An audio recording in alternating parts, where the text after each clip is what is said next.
So we're going upwind here. You can't see it on the water, but there's definitely gusts, as in the breeze is oscillating, coming up a little bit. Like, I don't know, it's maybe like 4 knots right now, and it's going up to 7 and back down to 4. So you can see in her body weight right now, the breeze is on a little bit. You see the boat starts leaning over. You can see her leaning out a little bit more.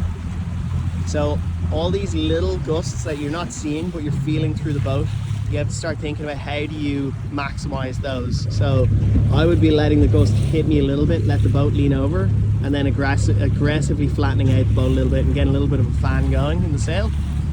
There are grey areas in the things that I'm saying here, but that's what the rules are there for, is for you to, I'd say, for you to use them to your advantage as best you can. So one thing we spotted while this girl was sailing was her outhaul was quite loose, and she wasn't really getting that speed forward. She was definitely getting power in the sail, and you can see she was leaning over, but it didn't look like her pointing was great. So be conscious that if your outhaul is too loose, oh shit, wow!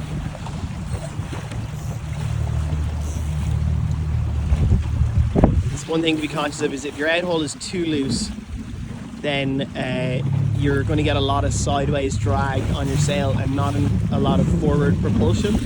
So it's a balance between, if your sail is too flat, then you're not harnessing a lot of power, but also if your sail has too much of a belly, and this sail does look like it's a little stretched, a little older, then you start getting lots of pull sideways, but not a lot of momentum going forward, and you'll feel that in the boat. You'll feel like, oh man, I'm hiking my ass off, but I'm just not really going forward.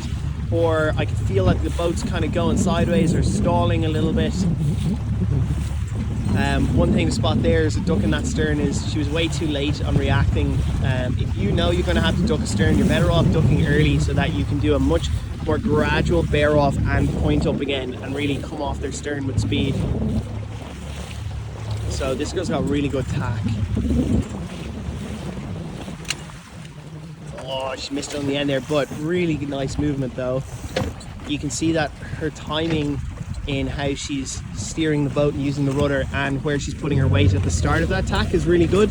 There was a little bit of a kind of double check with her weight, trying to keep the boat leaned over to leeward, but at the start it was really nice. You can see as well she prioritized keeping her weight forward in the tack at the start, which means that she's using the bow more to steer the boat rather than the rudder, which is fantastic, because the less we can use the rudder the better. And yeah, it's a pity there that she kind of did that double kind of weight when she was trying to get the boat to lean over, because she actually is really good for her tack earlier on. It was really nice.